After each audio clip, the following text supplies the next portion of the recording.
பொன்னியின் செல்வன் கதை இருக்க இதை முதல்ல படமாக்க ஆசைப்பட்டவர் யாருன்னு பார்த்தீங்கன்னா அது புரட்சித் தலைவர் எம்ஜிஆர். அதை பற்றி பல சந்தர்ப்பங்களில் எம்ஜிஆர் பேசியிருக்காரு. 1960ஆம் ஆண்டில் கூட அந்த படத்துக்கான வேலைகளில் தான் தீவிரமாக ஈடுபட்டிருப்பதாக ஒரு பத்திரிகை பேட்டியிலே குறிப்பிட்டிருக்கிறார் எம்ஜிஆர். அது மட்டும் இல்லாமல் அந்த படத்தை ஆங்கிலத்திலும் படமாக்க வேண்டும் என்ற எண்ணமும் எம்ஜிஆர் இருக்கிறது. எம்ஜிஆர் ஏற்க வந்த பாத்திரம் என்ன தெரியுமா?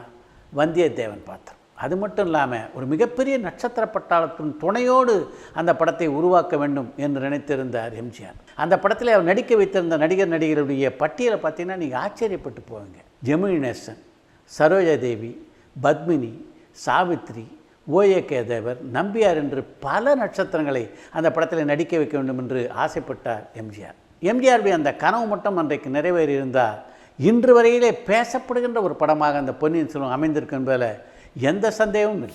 அந்த இளைஞருக்கு அப்போ வயசு 19. எம்கே தியாகராஜ பாகவதர், பி.யு. சின்னப்பா ஆகியோரது படங்களை பார்த்துட்டு வந்தார்னா அவங்கள மாதிரியே அச்சஸ்லாம் நடித்து காட்டுவார். அவங்க நண்பர்கள்லாம் அவரை பார்த்து சொன்னாங்க, நீங்கள் என்ன இவ்வளோ பிரமாதமாக நடிக்கிறீங்க, சும்மா இருக்கீங்க, சென்னைக்கு போய் சினிமாவில் நம்ம நடிக்க முயற்சி பண்ண வேண்டியது தானே. அப்போல்லாம் குண்டூசி, பேசும் படம் போன்ற பத்திரிகைகளில் நடிகருடைய விலாசங்களை எல்லாம் போட்டிருப்பாங்க. இந்த இளைஞர் ஒரு 10-15 காடை வாங்கினார். கடன்னு பல நடிகர்களுக்கு கடிதம் வாங்கினார். நான் உங்களுடைய படங்களில் நடிக்க விரும்புகிறேன், நீங்கள் தகவல் தெரிவித்தால் உடனடியாக மெட்ராஸ் வருகிறேன். இவர்கிட்டேருந்து கடிதம் போயிட்டே இருந்ததை தவிர ஒருத்தர்கிட்டேருந்து கூட பதில் வரல. இந்த சந்தர்ப்பத்தில் தான் அஞ்சலி தேவி புதிதாக ஒரு திரைப்பட நிறுவனத்தை தொடங்கி இருக்கிறார் அப்படின்ற செய்தி ஒரு பத்திரிகையிலே வெளியாச்சு.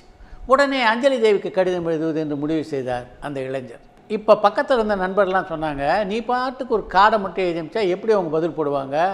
அவங்க பதில் அனுப்புறதுக்கு ரிப்ளை கார்டு சேர்த்து போடு, அப்போ தான் பதில் அனுப்புவாங்க. இது ஒரு நல்ல யோசனையாகப்பட்டது அந்த இளைஞருக்கு. உடனடியாக ஒரு ரிப்ளை கார்டு வாங்கினார். அஞ்சலி தேவி கடிதம் எழுதினார், நீங்கள் மட்டும் எனக்கு வாய்ப்பு கொடுத்தீங்கன்னா நான் உடனடியாக மெட்ராஸ் வந்து உங்கள் கம்பெனி படத்தில் நடிக்கிறேன். இவர் கடிதம் போட்ட 2வது நாளே அஞ்சலி தேவிகிட்டேருந்து ரிப்ளை கார்டு வந்தது. அதை பார்த்த உடனே அந்த இளைஞருக்கு அப்படி ஒரு ஆனந்தம். அஞ்சலி தேவி என்ன எழுதியிருக்காங்கன்னு ஆர்வமாக படித்து பார்த்தார். உங்களுடைய வேண்டுகோளை ஏற்றுக்கொள்ள முடியாததற்கு எங்களை மன்னிக்க வேண்டுகிறோம், மேனேஜர் அஞ்சலி தேவி என்று போட்டிருந்தது. இப்போ அந்த இளைஞருக்கு வருத்தம்னா அப்படி ஒரு வருத்தம். அவருடைய வருத்தம் என்ன தெரியுமா? நடிக்க வாய்ப்பு கிடைக்கலன்றது இல்லை, இந்த கடிதத்தை அஞ்சலி தேவி போட்டிருக்கக்கூடாதா என்பது தான் அவருடைய வருத்தமாக இருந்தது. அந்த இளைஞர் யாருன்னு தெரிஞ்சால் நீங்கள் ஆச்சரியப்பட்டு போவீங்க. அதற்கு பின்னாலே பல திரைப்படங்களுக்கு கதை வசனம் எழுதிய, பல திரைப்படங்களை தயாரித்த கலைஞானம்தான் அந்த இளைஞர். 19 வயசில் நடிக்க ஆசைப்பட்டார். 40 ஆண்டுகளுக்கு பின்னால் இது நம்மாளு என்ற படத்திலே கலைஞானத்தினுடைய ஆசையை நிறைவேற்றி வைத்தார் கே. பாக்யராஜ். அது ஒரு சிவாஜி படத்தினுடைய படப்பிடிப்பு. அந்த படத்தில் நாகேஷும் நடித்து கொண்டிருந்தார். நாகேஷ் பெரும்பாலும் பல படங்களுக்கு காட்சி கொடுத்ததுனால கொஞ்சம் படப்பிடிப்பு தளத்துக்கு லேட்டாக தான் வருவார். அன்றைக்கி அதே மாதிரி லேட்டாக வந்த நாகேஷ் அங்கே இருந்த நடிகர்களை பார்த்து, என்ன திருடம் வந்தாச்சா என்று உற்சாகமாக கேட்டார். அவர் அப்படி சொன்னது யாருன்னா சிவாஜி. சிவாஜி செட்டுக்குள்ளே இல்லைன்னு நினச்சிக்கிட்டு அப்படி ஒரு வார்த்தையை சொல்லிட்டார் நாகேஷ். சொல்லிவிட்டு திரும்பினா சிவாஜி இங்கே உட்காந்துருக்கார். பார்த்த உடனே நாகேஷுக்கு வளவளத்து போச்சு. ஆனாலும் உடனடியாக நிலைமையை சமாளிக்க தன்னுடைய அஸ்திரத்தை எடுத்து வீசினார். அண்ணே, திருடன் படம் பார்த்தேன்னே பாலாஜி எடுத்தது, பிச்சு வதட்டிங்க, நீங்கள் இனிமேல் பராசக்தி சிவாஜி இல்லைன்னே திருடன் சிவாஜி அப்படின்னார் சிவாஜிக்கிட்ட. சிவாஜிக்கு தெரியாதா நாகேஷ் எதையோ சொல்லிட்டு இப்படி சமாளிக்கிறாருன்னு?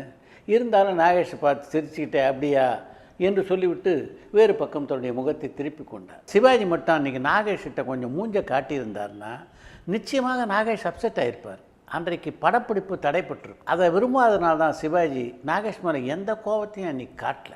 ஆனால் நாகேஷ் இதை அதோட விடலை. அதுதான் மிக முக்கியமான விஷயம். தன்னுடைய நெருங்கிய நண்பரான ஏஆர்எஸ்ட்டை சொல்லும்போது, படப்பிடிப்பு தளத்தில் இது மாதிரி துடுக்குத்தனமாக பேசி நான் பல பேரை காயப்படுத்தியிருக்கேன் என்று வருத்தப்பட்டிருக்கிறார் நாகேஷ். நாகேஷ் அதை பற்றி நினச்சி கூட பார்க்காம இருந்திருக்கலாம். ஒரு காலகட்டத்தில் அதுக்காக வருத்தப்படுகின்ற ஒரு கலைஞராக அவர் இருக்கார். தான் ஒரு பெரிய நடிகராக இருந்த போதிலும் நாகேஷ்ட தன்னுடைய கோபத்தை காட்டாத இருந்த சிவாஜி ஒரு பக்கம் உயர்ந்து நிற்கிறார் அப்படின்னா, இன்னொரு பக்கம் தான் செய்த செயலுக்காக ஒரு காலகட்டத்தில் வருந்தினார் பாருங்க, அங்கே நாகேஷ் இன்னொரு பக்கம் உயர்ந்து நிற்கிறார். தமிழ் சினிமாவிலும் எத்தனையோ இயக்குநர்களை சந்தித்திருக்கிறது என்றாலும் ஸ்ரீதருடைய வருகைக்கு பிறகுதான் டைரக்டர்களுக்கு என்று ஒரு தனி கௌரவம் ஏற்பட்டது. புதுமை இயக்குனர் என்று அழைக்கப்பட்ட ஸ்ரீதர் பல இயக்குநர்களுக்கு, குறிப்பாக பாலச்சந்தர், பாரதி ராஜா போன்றோருக்கெல்லாம் முன்னோடியாக இருந்தவர். ஆனால் அவர் ஒரு திரைப்படத்தை இயக்க முன் வந்த போது எப்படிப்பட்ட பிரச்சனைகளை எல்லாம் சந்திக்க வேண்டி இருந்தது தெரியுமா? அவர் இயக்கிய முதல் படத்தை தயாரித்தது வீனஸ் பிக்சர்ஸ் என்ற பட நிறுவனம். அந்த நிறுவனத்தில் கிருஷ்ணமூர்த்தி, கோவிந்தராஜன் ஆகியோரோடு ஸ்ரீதரும் ஒரு பங்குதாரர். அப்படி இருந்தும் அவ்வளவு எளிதிலே இவருடைய பங்குதாரர்கள் யாரும் ஸ்ரீதர் அந்த படத்தை இயக்குவதற்கு ஒப்புக்கொள்ளவில்லை. வேறு வழியே இல்லாமல் அரை மனதோடு தான் ஸ்ரீதர் கல்யாண பரிசு படத்தை இயக்க அவர்கள் அனைவரும் ஒப்புக்கொண்டார். அவங்க அரை மனதோடு தான் ஒப்புக்கொண்டு இருக்கிறார்கள் என்று தெரிஞ்ச உடனே ஸ்ரீதர் அவங்ககிட்ட சொன்னார், நான் ஒரு 10 நாள் படப்பிடிப்பு நடத்துகிறேன், நடத்திட்டு படத்தை போட்டு பார்ப்போம், அதுக்கப்புறம் படம் உங்களுக்கு பிடிச்சிருந்தா நான் தொடர்றேன், இல்லைன்னா வேறு டைரக்டர் போட்டு இந்த படத்தை படமாக்குவோம் என்று சொல்லிவிட்டு தான் அந்த படத்தை துவங்கினார் ஸ்ரீதர். அப்படி ஒரு நிபந்தனையோடு தொடங்கப்பட்ட கல்யாண பரிசு திரைப்படம் எப்படிப்பட்ட வெற்றியை குவித்தது, ஸ்ரீதருக்கு எப்படிப்பட்ட ஒரு அடையாளத்தை தமிழ் சினிமாவிலே தந்தது என்பதை எல்லோரும் அறிவோம். இதில் நாம் தெரிந்து கொள்ள வேண்டிய ஒரு பாடம் இருக்குது. எந்த சாதனையாளர் எடுத்துக்கிட்டிங்கனாலும் இது போன்ற பல தடைக்கற்களை தாண்டி தான் தங்களுடைய வாழ்க்கையிலே அவர்கள் சாதித்திருக்கிறார்கள். அதனால் இது போன்ற தடைக்கற்கள் வரும்போது அதை பற்றி சஞ்சலம் கொள்ளாமல் எதிர்த்து நின்று துணிச்சலோடு போராடினா தான் வெற்றி கிடைக்கும் என்பது தான் ஸ்ரீதருடைய வாழ்க்கையை நமக்கு கற்றுத்தருகின்ற பாடம். சமுத்திரக்கனி இன்றைக்கு ஒரு இயக்குனராகவும் ஒரு நடிகராகவும் எந்த அளவுக்கு வெற்றிகரமாக இந்த சினிமா உலகிலே வலம் வந்து கொண்டிருக்கிறார் அப்படின்றது உங்கள் எல்லாருக்கும் தெரிந்த செய்தி. இன்றைக்கி தமிழ், தெலுங்கு, மலையாளம் ஆகிய எல்லா மொழிகள்லேயும் பிரபலமான இயக்குனர்களால் தேடப்படுகின்ற ஒரு நடிகராக சமுத்திரக்கனி இருக்கார். ஆனால் ஆரம்ப காலத்தில் ஒற்றை வரி வசனம் பேசுவதற்கு வாய்ப்பு பெறுவதற்கே அவர் எவ்வளவு தவிக்க வேண்டியிருந்தது அப்படின்றத தான் உங்களோடு நான் பகிர்ந்து கொள்ள இருக்கிறேன். படிக்கிற வயசில் அப்படின்ற ஒரு படத்தில் ஒரு துணை நடிகராக நடிக்கக்கூடிய வாய்ப்பு சமுத்திரக்கனிக்கு கிடச்சிது. அது ஒரு பஞ்சாயத்து சீன். அப்போ கூட்டத்திலேருந்து ஒருத்தர் எழுந்து, யோ நிறுத்தியா அப்படின்னு ஒரு வசனம் பேசணும்.